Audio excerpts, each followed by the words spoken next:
सर्वेभ्यो नमः। हम सभी वैदिक साहित्य का इतिहास अध्ययन कर रहे थे, जिसमें हम ऋग्वेद संहिता में प्रवेश कर गए थे। ऋग्वेद संहिता में हमने ऋग्वेद का विभाजन 2 भागों में किया गया है, अष्टक और मंडल क्रम। ये हमने कल देख लिया था।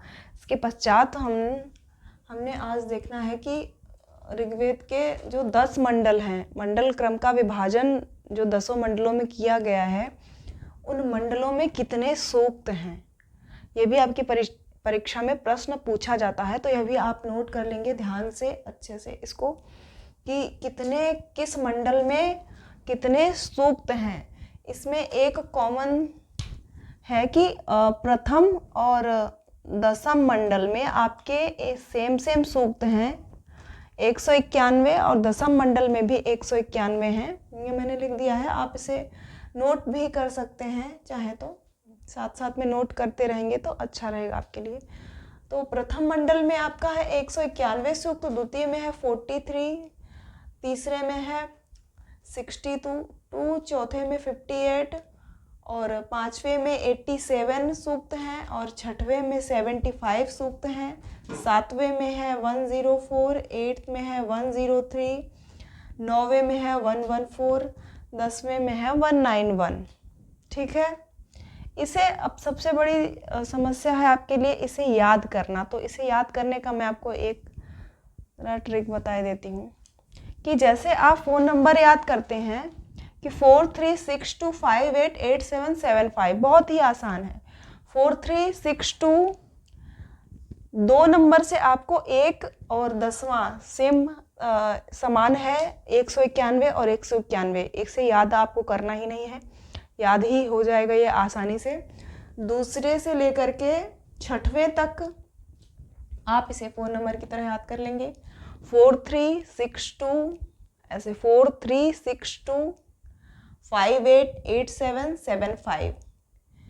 तो दूसरे मंडल में जो है 43, इस तरीके से आप अनुमान लगा लेंगे कि 43 द्वितीय मंडल, 62 तृतीय मंडल, 58 फोर्थ मंडल, फिफ्थ मंडल है आपका 8775। इस प्रकार से आप इसे याद कर सकते हैं। और ये भी आप 7वें से लेकर के 9वें तक 104, 103, 114, ये भी आसान है, ये आसानी से याद हो जाएगा आपको। 104, 103, 114, 7, 8, 9, कैसे याद करेंगे? 7, 8, 9, 104, 7, 8 हो गया आपका 108, 103, सॉरी 8 हो गया आपका 103, 9 हो गया 114। ठीक है। इस प्रकार से आप मंडल के सूक्तों को याद कर सकते हैं। दूसरा, आप वर्ण विषय देख लेते हैं कि वर्ण विषय क्या क्या। ऋग्वेद इतना बृहद मोटी सी जो पुस्तक है आपकी ऋग्वेद संहिता, तो उस संहिता में क्या क्या वर्ण विषय है, देवता शब्द किस अर्थ में आया है, कौन कौन से महत्वपूर्ण सूक्त हैं उसमें, ये भी प्रश्न आपकी परीक्षा में पूछा जा चुका है और पूछा भी जाएगा आगे। तो ऋग्वेद के दशम मंडल के आध्यात्मिक, वैज्ञानिक और दार्शनिक सूक्त कौन कौन से हैं। दशम मंडल आपके एमए की परीक्षा में रहा है, तो उसमें वो काफ़ी महत्वपूर्ण है। दशम मंडल से ही आपकी यूजीसी की परीक्षा में भी काफ़ी सारे सूक्त लगे हुए हैं, नासदी, पुरुष सूक्त इत्यादि। वाक सूक्त जो है दशम मंडल से ही संपूर्ण सूक्त आपकी परीक्षा में है। तो दशम मंडल इस दृष्टि से भी महत्वपूर्ण माना जाता है। तो कौन कौन से देखिए, वैज्ञानिक, सृष्टि उत्पत्ति, पुरुष सूक्त, आयुर्वेद, भाषा विज्ञान, वीर रस, दान, अध्यात्म, वाक, नासदीय, श्रद्धा, संज्ञान, ये हो गए आपके आध्यात्मिक, वैज्ञानिक और दार्शनिक सूक्त। एक बार आया है दान स्तुति सूक्त किस वेद का है, ये परीक्षा में प्रश्न आपके आ चुका है कि दान स्तुति सूक्त किस वेद का है। तो आप इसे नोट कर लीजिए और याद भी कर लीजिए साथ में कि कौन कौन से सूक्त जो है आध्यात्मिक कौन से हैं, कौन से वैज्ञानिक हैं। वैज्ञानिक में आपके मनोविज्ञान, भाषा विज्ञान आ गया, और दार्शनिक सूक्तों में नासदी, अध्यात्म, सृष्टि उत्पत्ति, पुरुष सूक्त आ गया, और आध्यात्मिक सूक्तों में आपका ये श्रद्धा, संज्ञान इत्यादि आ गया जो है आध्यात्मिक सूक्तों में। तो ये महत्वपूर्ण सूक्त हो गए। कौन कौन से सूक्त महत्वपूर्ण है ऋग्वेद संहिता के। और वर्ण विषय क्या क्या है उसमें, कि क्या उसमें दिया हुआ है सामग्री, यज्ञ के बारे में दिया हुआ है कि सूक्तों के बारे में दिया हुआ है, कि देवताओं से संबंधित प्रतिपाद्य विषय क्या है, यह भी आप परीक्षागत दृष्टि से महत्वपूर्ण है। तो प्रथम बिंदु, वेदों में देव शब्द प्रतिपाद्य वर्ण विषय के अर्थ में है, न कि देवता के अर्थ में है। तो यह प्रश्न पूछा जाएगा कि आपसे कि वेदों में देव शब्द किस अर्थ में आया है, तो आप क्या लगाएंगे, वर्ण विषय के अर्थ में, वर्ण विषय के अर्थ में है वेदों में देव शब्द। ध्यान में रखिएगा, वेदों में देव शब्द प्रतिपाद्य वर्ण विषय के अर्थ में आया है, न कि देवता के अर्थ में। देव शब्द से ऐसा जो है हमें ध्यान में आता है कि वेदों में जो है देव शब्द प्रतिपाद्य वर्ण विषय के अर्थ में हो सकता है या देवता के अर्थ में हो सकता है। किसी ने देव शब्द से देवता ही हमें ध्यान में आता है तो हम देवता ही लगा देते हैं। तो यह ध्यान रखिएगा कि देव शब्द वर्ण विषय के अर्थ में आया है। और ऋग्वेद में अग्नि ऊर्जा का प्रतीक है, सोम सृष्टि का आधार है, वरुण न्याय का देवता है, सृष्टि का नियामक है। ठीक है, अग्नि को क्या ऊर्जा का प्रतीक कहा गया है ऋग्वेद में, ऊर्जा का प्रतीक है। सोम सृष्टि का आधार है, वरुण न्याय का देवता है और सृष्टि का नियामक है। कौन से देवता की क्या भूमिका है ऋग्वेद में, ये महत्वपूर्ण है आपका कि ऋग्वेद में अग्नि को ऊर्जा का प्रतीक माना गया है, सोम को सृष्टि का आधार कहा गया है, भूस्थानीय देवताओं में आते हैं सोम, और वरुण न्याय के देवता हैं, सृष्टि के नियामक हैं, जल देवता के रूप में भी प्रसिद्ध है वरुण देवता। मित्र और वरुण दो महान ऊर्जाएं हैं, ये वर्षा से लेकर सूर्य की किरणों के प्रसार के आधार हैं। ठीक है, मित्र और वरुण दो महान ऊर्जाओं के रूप में ऋग्वेद में वर्णित किए गए हैं और ये वर्षा से लेकर के सूर्य की किरणों के प्रसार के आधार हैं। और अश्विनव जो है युगल देवता के रूप में ऋग्वेद में वर्णित किए गए हैं। किस देवता, अश्विनव युगल देवता के रूप में वर्णित किए गए हैं। ये दो धनात्मक और ऋणात्मक शक्तियां हैं। तो यह प्रश्न यदि पूछा जाए कि धनात्मक और ऋणात्मक शक्तियों के रूप में किस देवता का वर्णन आया है ऋग्वेद में, तो आप अश्विनव लगाएंगे, ना कि मरुत लगाएंगे, ना मित्र और वरुण लगाकर आएंगे, अश्विनव। ठीक है, अश्विनव याद रखिएगा, अश्विनव आप इसे नोट कर लीजिए, आपके ध्यान में रहेगा। इनके संयोग से ऊर्जा उत्पन्न होती है। ठीक है, मरुत देवता विश्व की महाशक्तियों में है, ये वर्षा के कारक हैं और विभिन्न गैसों के रूप में है। इतना आपने नोट कर लिया होगा। तो आगे बढ़ते हैं हम। मरुत देवता को कहा गया है कि विश्व की महाशक्तियों में है और वर्षा के कारक हैं विभिन्न गैसों के रूप में।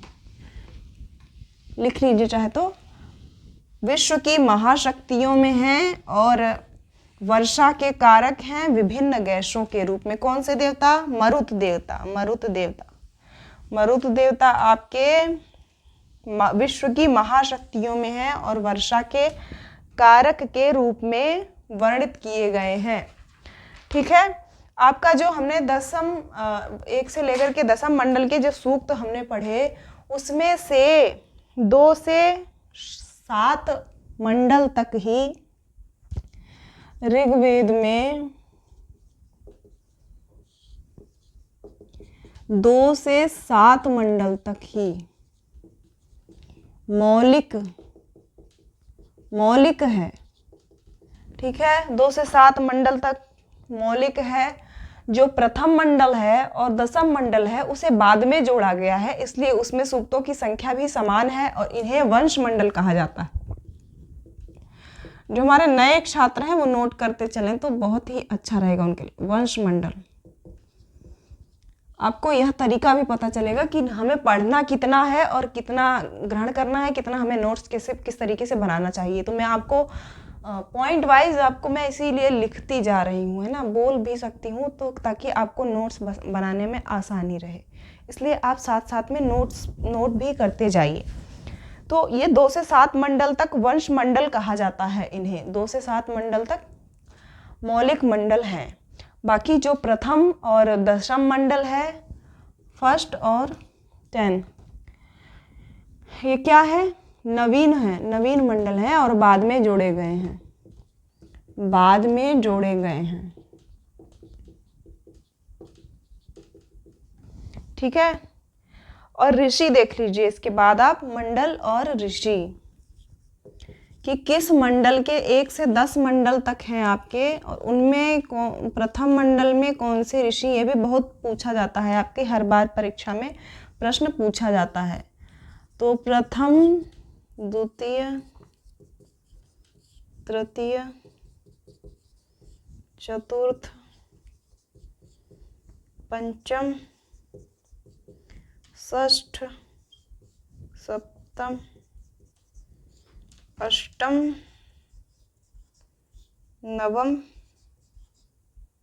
ये दिख तो रहा होगा ना, इसके नीचे नहीं दिख रहा, मैं इधर लिख देती हूँ, दशम मंडल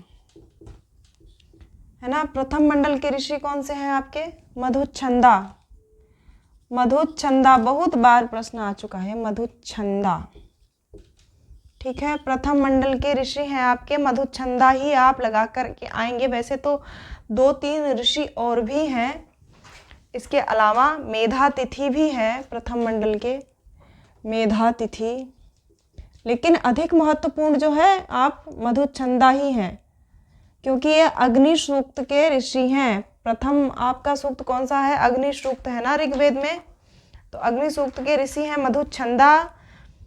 और इसके अलावा प्रथम मंडल के हैं मेधातिथि और दीर्घतमा, दीर्घतमा, अगस्त्य और पाराशर, अगस्त्य और पाराशर। ठीक है, इतने प्रथम मंडल में आपके ऋषि हैं। आपको ज्यादा याद क्या करना है? मधुच्छंदा। यदि बाय द वे और भी मधुच्छंदा ऑप्शन में ना हो तो आप मेधातिथि, दीर्घतमा, अगस्त्य और पाराशर को भी ध्यान में रखेंगे। प्रथम मंडल में ही वैसे इतने सारे ऋषि हैं, अन्य मंडलों में एक ही ऋषि हैं, वे और उनके परिवार करके, ऐसा करके है, उनके वंशज, ऐसा करके दिया हुआ है आपकी पुस्तक में। गृत्समद है द्वितीय मंडल के, गृत्समद। तृतीय मंडल के ऋषि हैं आपके विश्वामित्र, विश्वामित्र। ठीक है, चतुर्थ मंडल के ऋषि हैं आपके वामदेव, वामदेव। पंचम के हैं अत्रि, अत्रि, भरद्वाज। षष्ठम के भरद्वाज।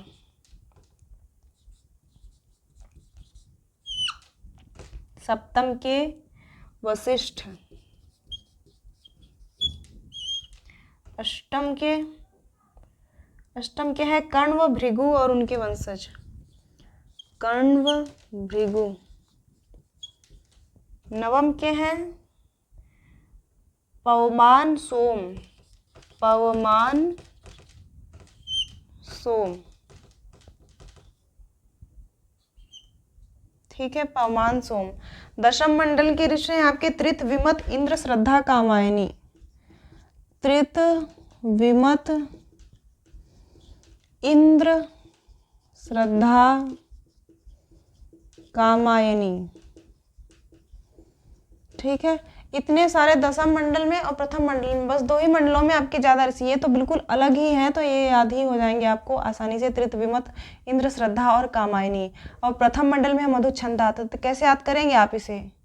मग्रीवीवा, इसका एक मैंने सूत्र बना दिया है, मग्रीवीवा अभवक, मग्रीवीवा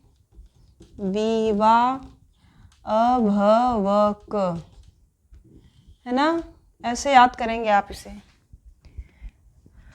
माँ से हो गया आपके मधुच्छंदा, गृह से गृत्समद, वी से विश्वामित्र, वा से वामदेव, आ से अत्रि, भा से भरद्वाज, व से वशिष्ठ, क से कण्व। नवम और प्रथम मंडल आपके चूंकि मौलिक मंडल है, मौलिक मंडल नहीं है और बाद में जोड़े गए हैं, इसलिए आप इनको अलग से याद कर लीजिएगा। पवमान सोम आपको याद ही रहेगा, नवम मंडल में सोम सूक्त का वर्णन किया गया है। दसम मंडल के त्रित, विमत, इंद्र, श्रद्धा, कामायनी। ठीक है, तो मग्रीवीवा 2 से प्रथम से लेकर के 8वें तक है ये, मग्रीवीवा अभवक। मग्रवीवा अभवक। इस तरीके से आप इसे याद कर सकते हैं आसानी से। प्रथम अक्षर को लेकर के मैंने इसका याद करने का तरीका सूत्र बना दिया है। आप चाहे तो ऐसे याद कर सकते हैं या आप अपने तरीके से भी याद कर सकते हैं, जैसे भी आपको याद हो, बस याद होना चाहिए। चाहे ट्रिक बना करके आप याद करें, चाहे ऐसे ही याद करें। बस महत्वपूर्ण यह है कि परीक्षा में आपको कन्फ्यूज़न ना हो, ठीक है। प्रथम मंडल बाद में जोड़ा गया और दशम मंडल बाद में जोड़ा गया और इसकी संख्या नवीन है। तो इसके अलावा जो है आपको देखना है और कौन कौन से महत्वपूर्ण सूक्त हैं आपके ऋग्वेद के। महत्वपूर्ण सूक्त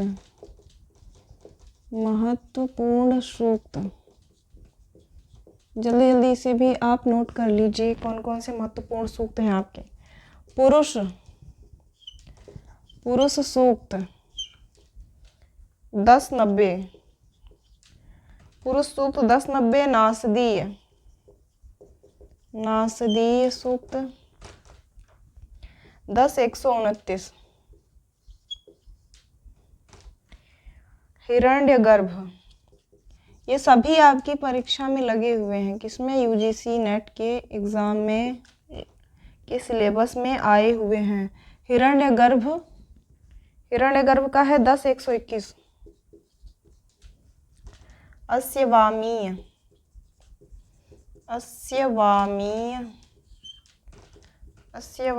का है 10-164। श्रद्धा की सूक्त संख्या है 10-151। वाक सूक्त है 10-125।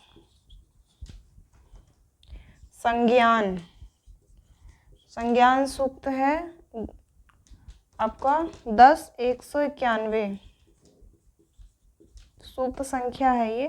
दान स्तुति सूक्त, ये मैं जो लिख रही हूँ ना, ये महत्वपूर्ण सूक्त हैं। ऐसा पूछेगा परीक्षा में आपके कि ये किस वेद के ये सूक्त हैं, किस वेद में आए हुए हैं। जैसे मैंने आपको बोला दान स्तुति सूक्त, ये प्रश्न आ चुका है आपकी परीक्षा में। ये इम्पोर्टेंट है, महत्वपूर्ण है परीक्षागत दृष्टि से। दान स्तुति आया, अब इस अगली बार श्रद्धा भी पूछ सकता है कि श्रद्धा सूक्त किस। अक्ष सूक्त 10-34। विवाह सूक्त 10-85। ठीक है, ये इतने महत्वपूर्ण सूक्त हैं, आप इन्हें चाहे तो नोट कर लीजिए। पुरुष नासदीय, हिरण्यगर्भ, अस्यवामीय, श्रद्धा, वाक, संज्ञान, दान स्तुति, अक्ष, विवाह। पुरुष नासदीय, हिरण्यगर्भ तो आपने, और वाक, इतना तो आपने सिलेबस में पढ़ा ही है, एमए में भी। और उसके अलावा ये आपकी यूजीसी नेट के सिलेबस में भी दिए हुए हैं, पुरुष, हिरण्यगर्भ और वाक, और इनके याद भी रहते हैं कि ये कौन से मंडल का है और कौन सा सूक्त है। इसके अलावा आपको क्या याद करना है? अस्यवामीय, श्रद्धा, संज्ञान, दान स्तुति, अक्ष, विवाह। अक्ष सूक्त भी एमए के सिलेबस में था, हो सकता है आपके में ना रहा हो। तो अक्ष सूक्त 10-34, इनके मंडल और सूक्त संख्या आप इसे भी याद कर लीजिएगा। इतने महत्वपूर्ण सूक्त हैं और इस तरीके से प्रश्न पूछा जाता है कि यह कौन से वेद से यह सूक्त लिए गए हैं, कौन से वेद में ये सूक्त आए हुए हैं, ऐसा प्रश्न पूछा जा सकता है। इसके अलावा जो प्रश्न पूछता है वो आख्यान सूक्तों का, कि आख्यान सूक्त कौन कौन से हैं ऋग्वेद के, महत्वपूर्ण। आख्यान सूक्त भी आप नोट कर लीजिए। विष्णु के 3 पैर, ये आख्यान सूक्त हैं ऋग्वेद के। हम ऋग्वेद संहिता पढ़ रहे हैं, यह आपको ध्यान में रहना चाहिए। विष्णु के 3 पैर, सोम सूर्या विवाह, ठीक है, सोम सूर्या विवाह। श्यावाश्च सूक्त,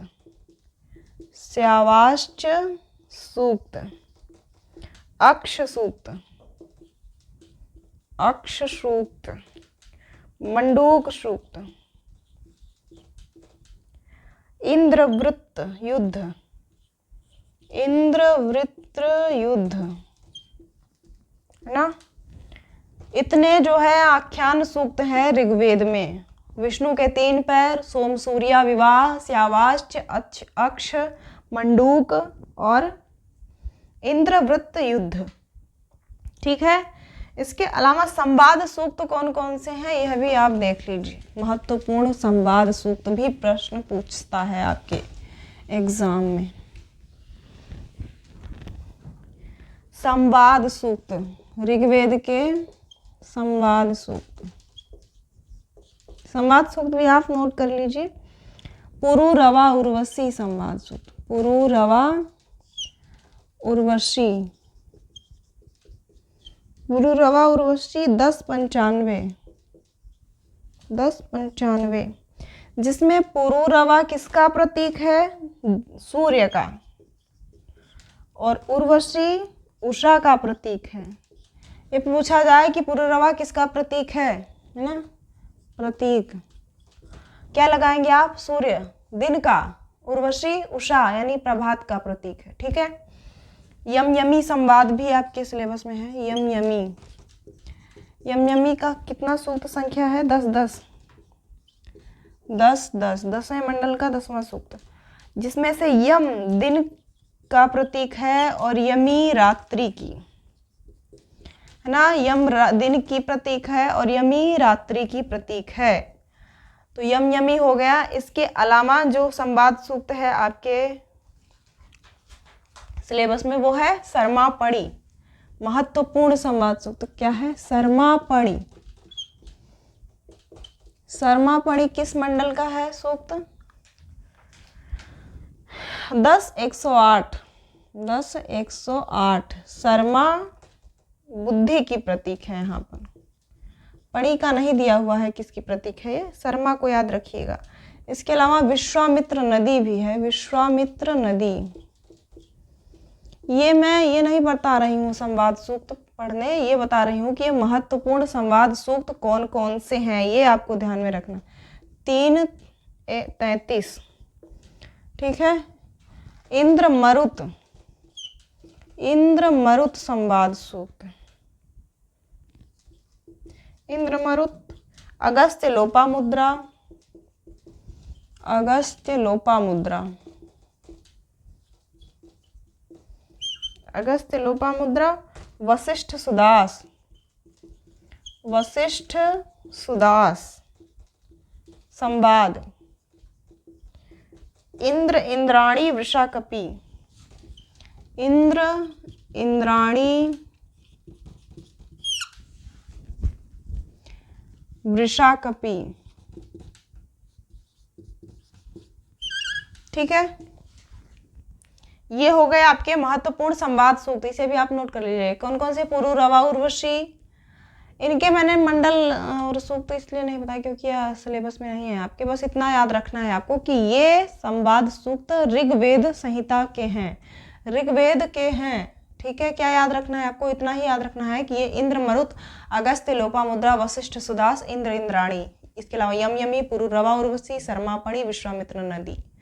ये तो 4 ऊपर के जो हमने बताए, ये इतना आपके सिलेबस में भी है, ये नहीं है। बस आपको इतना याद रखना है कि ये ऋग्वेद के संवाद सूक्त हैं। ठीक है।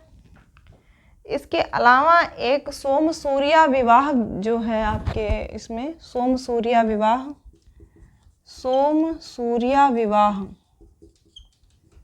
आख्यान सूक्तों में आया था ना। इसमें सोम जो है किसकी प्रतीक है? चंद्रमा का।